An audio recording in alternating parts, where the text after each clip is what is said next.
ఎత్తున్నా బిడ్డ ఏం work ఎత్తున్నా office వర్కా okay నాదేనా ఎందుకు నాకు చెయ్యరాదా నువ్వు చేస్తున్నావా అవునా నీకు వస్తుందా మరి వర్క్ చేయడం వస్తుందా ఏం వర్క్ చేస్తావు అది చేస్తావా ఇంకేం చేయొస్తుంది నీకు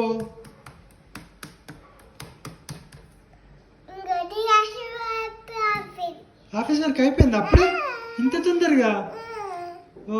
నువ్వు చాలా ఫాస్ట్గా చేసేసిండు ఆఫీస్ వర్క్ నీకు ఇంకేమేమి వస్తుంది చెప్పు నెంబర్ వస్తుందా ఇంకా దాన్ని నొక్కన్నా ఇంకా ఏమొస్తుంది ఓకే డాలర్స్ వస్తుందా ఓకే నాన్న